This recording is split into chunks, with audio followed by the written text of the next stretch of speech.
Greetings, ladies and gentlemen. Today is Friday, May 26th. We've got another week of baseball to go over, and we're talking about some surprising teams so far, as well as Bryce Miller making his name in MLB. Let's do it. Hello, everybody. My name is Steven. This is the middle of the order. How are we doing today on a Friday? We've got a lot to do in today's episode, including our hot and colds and our stat leaderboard check. Did anybody take over? We'll find out. Before that, please feel free to subscribe, follow the podcast. Anything helps me out a ton. And we're going to dive on into our series recap for the week. A couple 4-game sets, a couple 3-game sets. So let's get things started. Leading us off, we've got the Baltimore Orioles in New York taking on the Yankees. Cedric Mullins and Gunnar Henderson homer to bring the O's lead to 4. But Harrison Bader, he gets the ball rolling for the Yankees. He homers, and that leads to a 3-run inning afterwards. Later on, Orioles come up in the 9th inning, and the Yankees come up in the 9th inning. And who else but the big bad Aaron Judge, a home run that ties the game and sends us to extras, where Anthony Volpe would be the hero with a sac fly to walk it off as the Yankees win the opener 6-5. Game 2, and we've got 2 home runs for Gleyber Torres and 1 for IKF. That would have the Yankees rolling, but the O's, they got that fight in them as they score 8 runs in the 7th inning, including a 3-run shot from Adam Frazier as they get past the Yankees and they answer back, winning it 9-6. Rubber match, Austin Hayes, a 2-run double that helps the O's as Kyle Gibson, he shuts down the Yankees offense, and the Orioles take 2 of 3 in New York against the Yankees. They win that last game 3-1. The Blue Jays, they're struggling and they're flying into the Trop to take on that first-seeded Tampa Bay Rays, and they're going to get out-homered as Jose Siri, Randy Rosarena, and Luke Raley, they homer for the Rays. The Jays get home runs from Varsho and Merrifield, but it wouldn't be enough. The Rays take the first of the 4-game set, 6-4. Game 2, Springer goes deep as the Jays have the offense going to the point of an 11-1 lead heading into the 9th. The Rays were using some position players late, like Luke Raley and Christian Betancourt, and boy did the Jays pile it on. A grand slam from Vladdy and 2 home runs from Matt Chapman and Danny Jansen. The Jays blow out Tampa. They score the most runs so far this season, and they win that game 20-1. In Game 3, the Rays answer back. Jose Siri and Luke Raley going deep again. Shane McClanahan, he remains undefeated with a now 8-0 record as Tampa answers back. They beat the Blue Jays 7-3. And in the final game, Alek Manoah continues to struggle. He has another poor outing, allowing 5 runs in 3 innings as Tampa cruises, and they take 3 of 4 versus Toronto, winning that one 6-3. The Tigers are in Kansas City taking on the Royals, and they score 3 runs in the first, but get clapped back immediately as Vinny Pasquantino and Salvador Perez, they go back-to-back in the bottom of the first. That will tie things up at 3. Later on, Matt Vierling, he gets a 2-run shot to put the Tigers back up, but that's followed by a Jackie Bradley Jr. 2-run shot, his first of the year. That would tie it back up and send us to extras. Tigers, they get a bases-clearing double from Javi Baez. They put up 3 and they hold it as they take the opener 8-5. Royals, they get to E-Rod by scoring 3 runs in the 4th inning as the Royals pitching staff holds the Tigers to only 1 run as the Royals end up with the win 4-1. Game 3, the Tigers, they roll past the Royals in the rubber match with home runs from Riley Green and Zach Short as they take the series. They win it 6-4. The White Sox taking on Cleveland. The Guardians, their pitching blanks the White Sox as Mike Zunino connects for his 3rd of the year to help put some runs up on the board as the Guardians take the opener 3-0. In Game 2, Will Brennan, he would homer for a bird to put the Guardians up, but Yasmani Grandal, he sends the ball out for the Sox to tie it back up, and they would eventually score 3 runs in the 7th, which would help them win as the White Sox take it 4-2. Game 3, the White Sox, they'll score 5 runs in the 4th and are backed by another great start from Kopech. He is now 15 consecutive scoreless innings, which helps him blank the Guardians, and they take 2 of the 3 series and win that one 6-0 White Sox. Giants, they're in Minnesota taking on the Twins. Michael Conforto with a big series, and he had a big 3-run home run in the first. That completes a 4-run inning, which would be all the Giants need as they end up taking the first game from the Twins 4-1. In the second game, the Twins are up thanks to some home runs from Byron Buxton and Michael A. Taylor, but the Giants fight back. They'll score 2 in the 6th, and then Michael Conforto, again, a 2-run shot, the go-ahead that gives the Giants the lead, which they would hold on to as they take it and win it 4-3.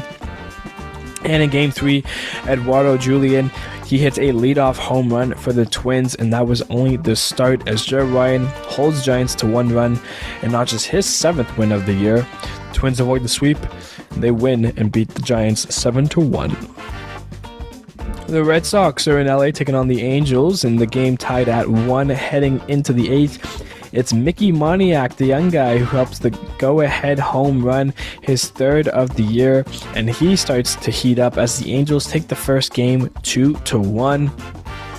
Game 2, Griffin Canning for the Angels. He goes 7 innings pitched, 2 hits, no runs, 5 Ks, while the Angels get home runs from Mickey Moniak again, Matt Thaiss, and of course Mike Trout as the Angels win another. They blank Red Sox and beat them 4-0. The Angels are looking for the sweep, and things start off well as their rookie Zach Neto, he sends one out for his 3rd of the year, but it's not only him as the stars of LA, Shohei Ohtani and Mike Trout, both homer in the game, and this time we won't get a funny headline as the Angels hold on. They sweep Boston and win it 7-3. The A's and the Mariners, they're playing for 4, and it's Jared Kelenic. He gets things started for the Mariners with a 2-run shot, his 10th of the year. That would help power up the M's offense as they would score 9 more runs as they take the first game 11-2. Game 2, the A's will be backed before J.P. Crawford, he homers. That would tie the game at 2, and then Ty France, he goes back-to-back with Crawford. That gives the Mariners the lead, and that would be all she wrote as the Mariners hold on. They win it 3-2. In Game 3, the Mariners score 5 runs in the 4th inning, and then later on would get a solo shot from Teoscar Hernandez, his 9th of the year, while they get another beautiful start from the rookie Bryce Miller, who continues to make a name for himself as they take another one 6-1. And don't look now, but Ty France is starting to heat up. 2 more home runs in the game for a total of 3 in the series, and that would be his 5th of the year as the second home run would tie the game, and A's would allow a bases-loaded walk in the 8th inning, which sets up the Mariners for the 4-game sweep as they beat them again. They take all 4 games versus the A's, as you should. Mariners win it 3-2. The Dodgers and the Braves, it's always a good series when these 2 teams match up. First in the NL West, Dodgers versus first in the NL East, Braves.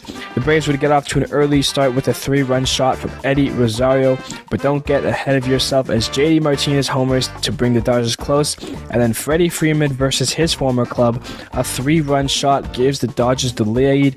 JD Martinez, homers again. That would give the Dodgers some needed insurance as they take the first game versus the Braves, win it 8-6. Game 2, the Dodgers, they're making a call for their young pitcher Bobby Miller, making his MLB debut, and he did a really great job against one of the best teams, and he had to face off against Spencer Strider on the other side, but the Dodgers offense would help him with that as Jason Hayward, he goes yard, as well as JD Martinez again. The Dodgers win another 8-1.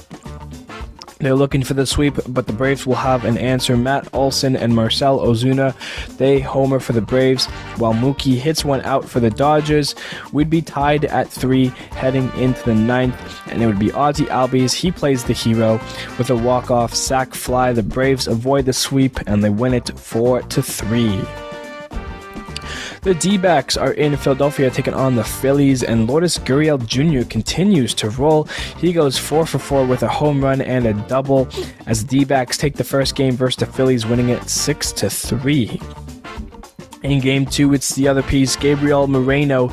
He hits his second home run of the year to get things started. And Corbin Carroll, he gets 3 hits, including the single that would score the go-ahead run in the 8th inning, which would lead to another Diamondbacks win, this one by a score of 4-3. In Game 3, it's the veteran Evan Longoria. He homers for his 6th of the year to make it 5-0 Diamondbacks. But the Phillies, they would finally get some fight in them, and it would come back as Trey Turner, he launches a 2-run shot in the 9th inning that would tie the game up and send us to extras, where Alec Bohm, he gets the walk-off single to the right field as the Phillies score 6 straight runs to come all the way back and avoid the sweep, and they'll take that one and win it 6-5. The Padres and the Nationals, they're playing a 3-game series, and it's home runs galore in the first one. Xander Bogaerts, Jake Cronenworth, and Brandon Dixon all go deep for the Padres, as well as Juan Soto doing it against his former team in his former park. The Nationals would get 2 from CJ Abrams and Lane Thomas, but it wouldn't be enough as the Padres win it 7-4.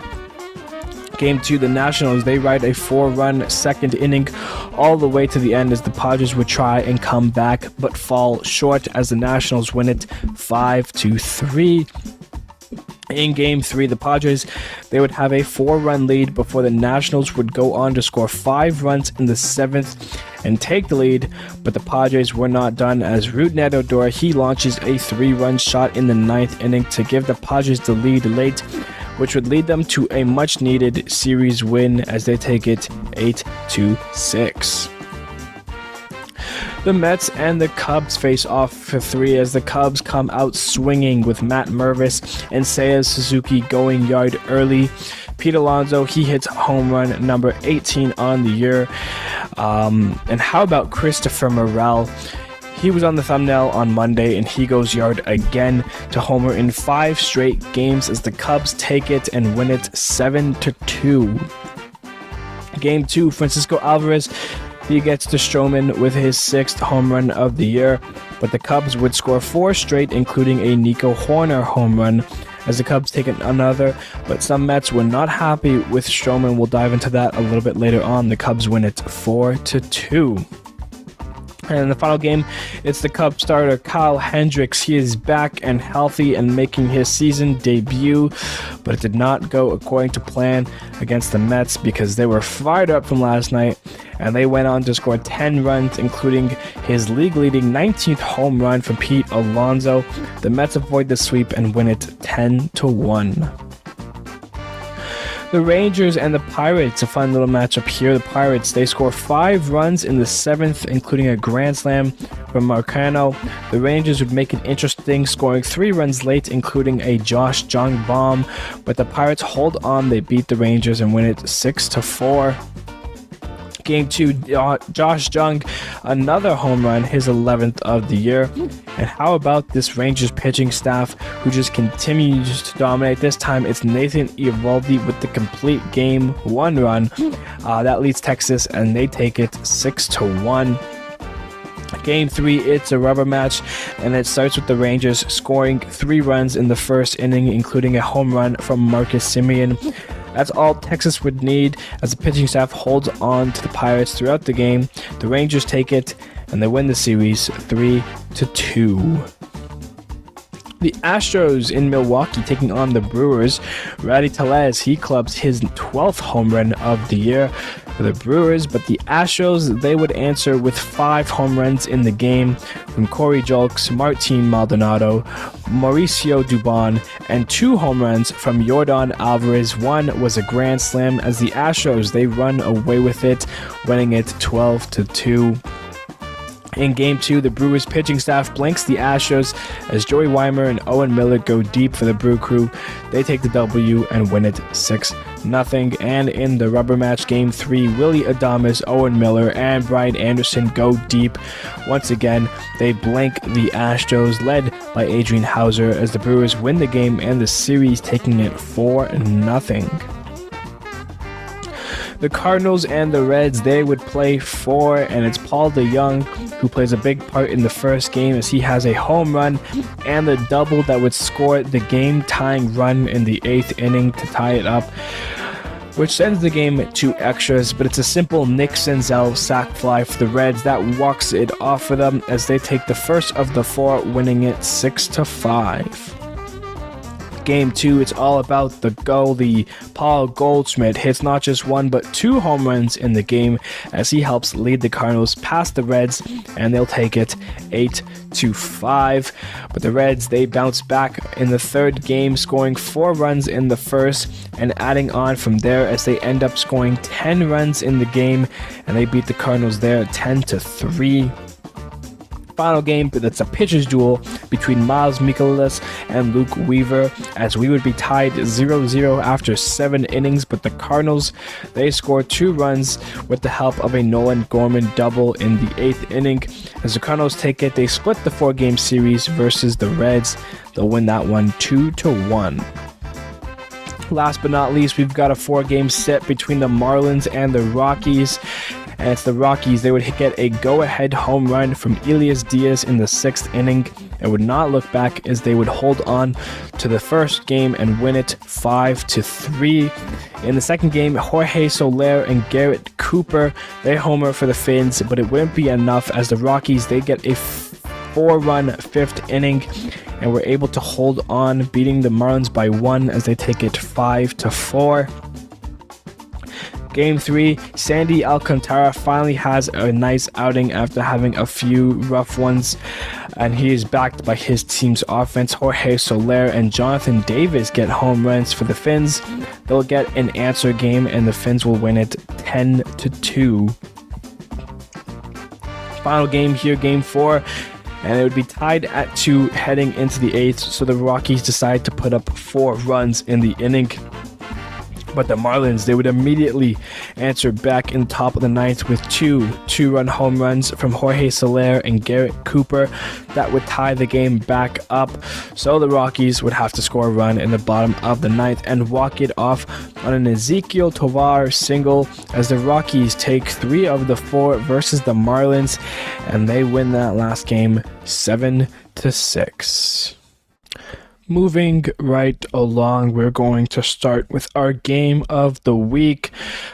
That Marlins-Rockies game at the end there was pretty good with those 4-run innings, but we're going to go to the Dodgers and the Braves, the first game of that set. It started off with the Braves. They scored 4 runs in the first inning. Sean Murphy, a single, and then Eddie Rosario, that 3-run home run, got the game rolling. JD Martinez, his 7th of the year, made it 4-1. A little bit later on, top of the 4th, a ground out from Muncy allows Freeman to score, making it 4-2. And then David Peralta with the triple. Old guy's got some wheels still. That made it 4-3, which brings us to the top of the 5th. Freddie Freeman, his 9th home run of the year against his former team.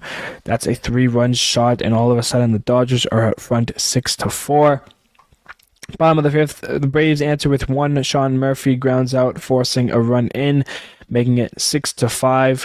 Mookie Betts in the top of the 6th adds a run on a single, making it 7-5. And then JD Martinez, his 2nd of the game, his 8th of the year, that made it 8-5.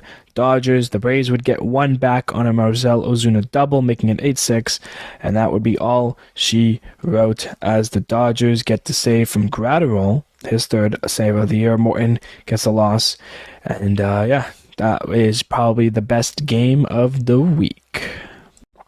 Now, let's jump into some of the baseball news for the week, and I want to talk about Bryce Miller. This kid was almost unknown kind of jumping into the season when he got the call from the Mariners, and he has been dominant. He's turned heads and has started to make a name for himself in his 5 starts. He's got 31 and a third innings pitched. That's an ERA. He's got an ERA of 1.15 as he's only allowed 4 earned runs. He only has walked 3 batters, and he has struck out 28 hitters. He has a 3-1 record in his 5 starts. He's been pretty just advertised and really well. He only had that one game where he allowed 3 runs. That was his loss. But yeah, so far he's just been showing off. And he could definitely make a name for the AL Rookie of the Year if he can continue to keep this up. I mean, he's been lights out for the Mariners. They've needed him a lot more than they would have thought, and they're loving it. And he is, really turning heads, as I said. So good for Bryce Miller, good for the Mariners. Moving along, the Mets and Marcus Stroman, they got a little chirpy. Marcus Stroman obviously is a player with lots of energy, lots of pizzazz. So far, he leads the league with quality starts with 9, and he's had a really nice season so far with the Cubs. The Mets, obviously his former team, but after his start, one of the Mets, anonymously, so we don't know which Met, but they had a couple comments from Marcus Stroman's demeanor throughout the game, saying, "Show some respect, be professional, it isn't all about you." Obviously, baseball is a team sport, and I can understand where the Mets are coming from, whichever Met said it. But Marcus Stroman, obviously, he has held himself to his own. He knows when he can show off a little bit and when he can't. Marcus Stroman hasn't had the best career, but he's had some really nice days with the Blue Jays. He had a lot of nice starts with the Mets. And so far this season with the Cubs has been electric. So for Stroman, I think it's dumb for the Mets to kind of just be saying stuff like that. Obviously, you guys were getting hot, and then you lost to the Cubs, so a little salty there maybe. But just thought I should mention that, little something that could maybe lead to something bigger later on when these two teams face off again. But Marcus Stroman being disrespected, or the Mets being disrespected. And lastly here for some news, I just wanted to talk about some teams that have kind of been surprising so far throughout the season. If you ask most baseball fans if this is the season they expected, most would say no, because you have some surprising teams. The Rangers, their pitching has been electric. You got guys, Nathan Eovaldi, John Gray, Martin Perez is still doing it. DeGrom, if he was healthy.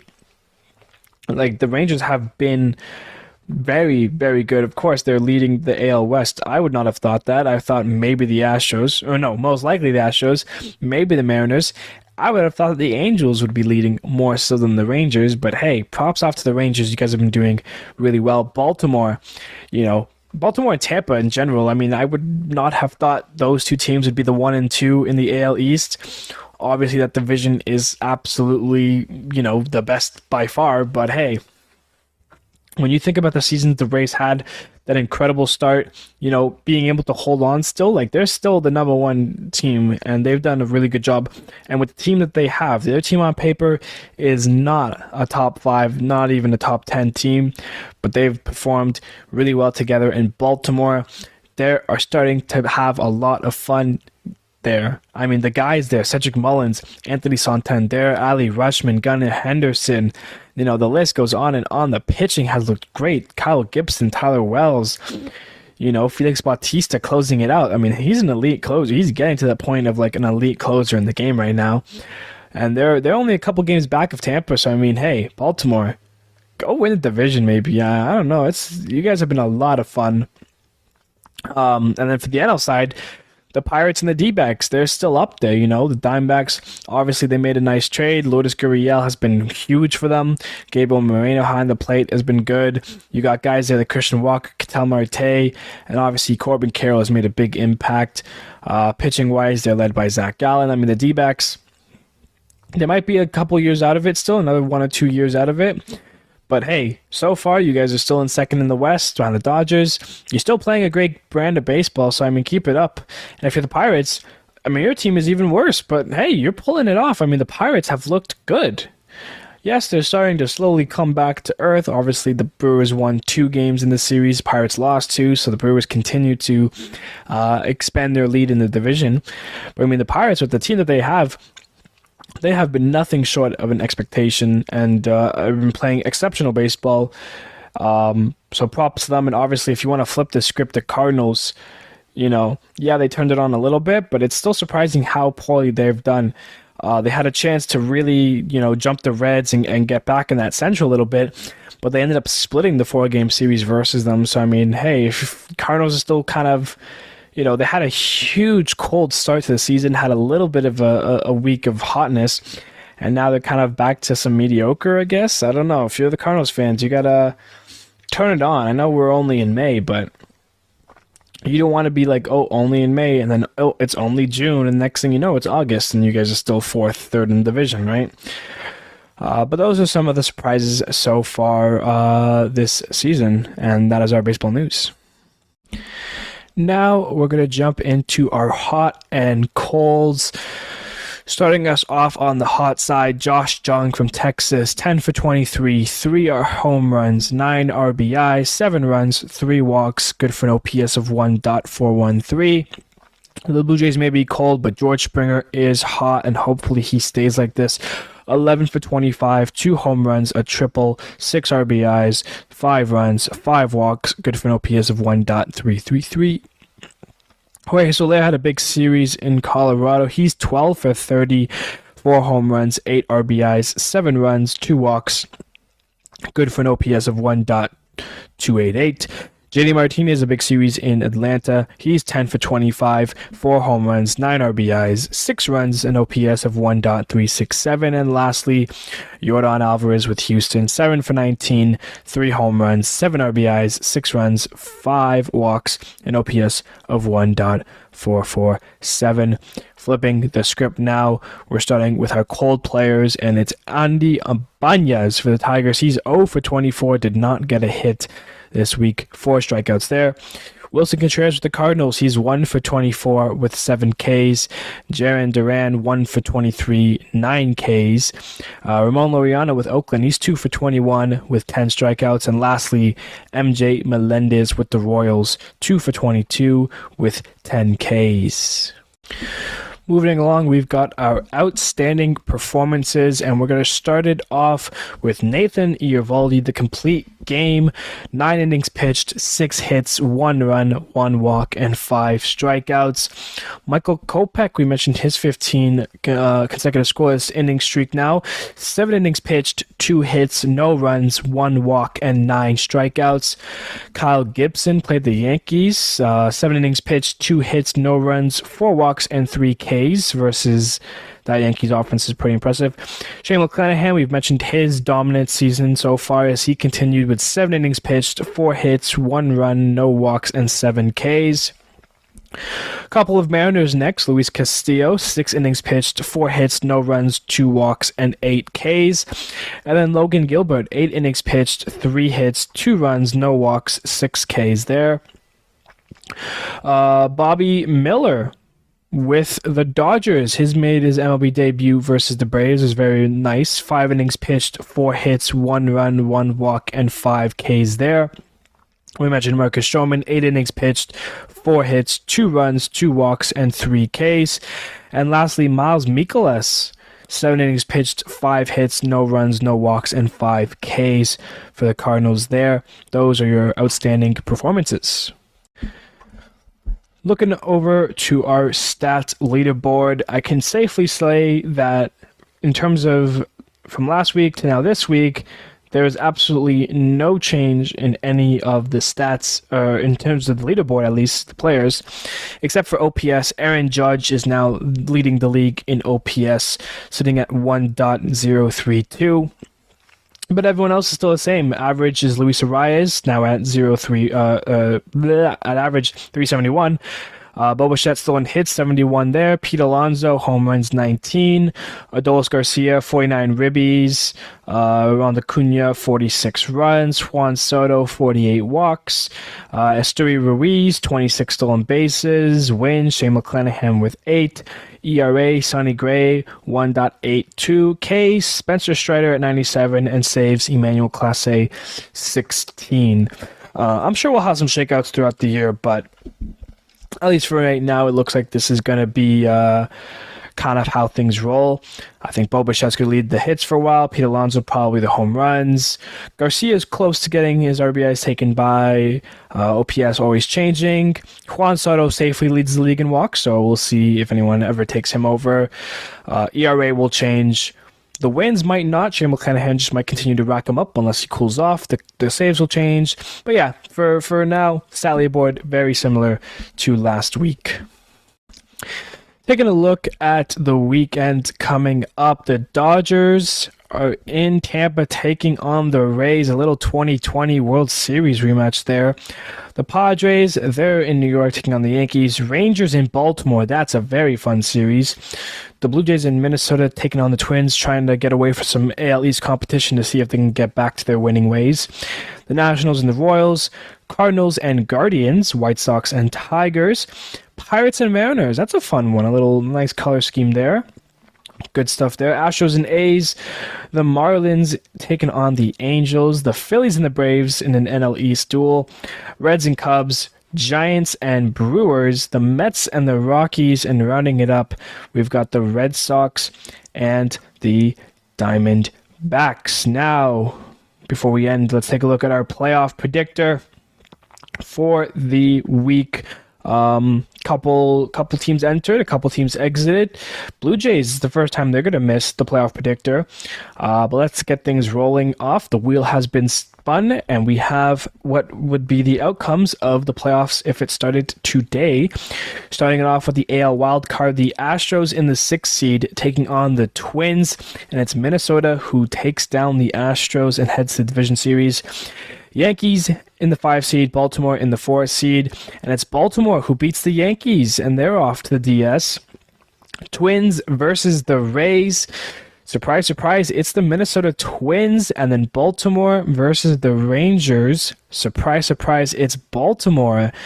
The wild cards, the 1-2 seeds in the AL East get knocked out. A championship series, Baltimore versus Minnesota. And it's Minnesota who wins that, and they're off to the World Series. Off to the NL we go. NL wild card, the 6-seeded Mets taking on the 3-seed Brewers. And it's the Brewers who win that. The Pirates and the D-backs still in the 5 and 4 seeds respectively. The Pirates end up winning that one. They're off to the division series. The Brewers versus the Braves, and oh my god, another upset. It's the Brewers beating the Braves. And then the Dodgers and the Pirates at Dodgers. Dodgers win that. They're off to championship series. NLCS, Brewers versus Dodgers. We've been here before a few years ago, but this time it's the Brewers who beat the Dodgers. They're off to the World Series. The Twins versus the Brewers, a couple of teams in the 3 seeds leading a division, but still would have to play in the wild card. This would be your World Series matchup, and it ends up with the Twins once again being the 2023 champions. We've done, I think, 5 of these, and the Twins now have second win in their books. So Minnesota, could this be your year? Let's find out. You guys get hot in October, maybe. But that is going to wrap us up for today's episode. Thank you guys so much for sticking around for another half an hour or so with me. If you enjoy what you hear, please feel free to subscribe. Helps me out a ton. Follow the podcast on the app, Spotify, Apple Podcasts. If you're on YouTube, links to the social media in the description below. Don't do much on them yet, but I will plan on doing some things with them soon. But I hope you guys enjoy your weekend. Enjoy some baseball. I know where I'm from. It's pretty beautiful, the weather this weekend, so I'm going to try to embrace some of that. And I will see you guys next on Monday for another series recap. Thank you very much. Take it easy, guys.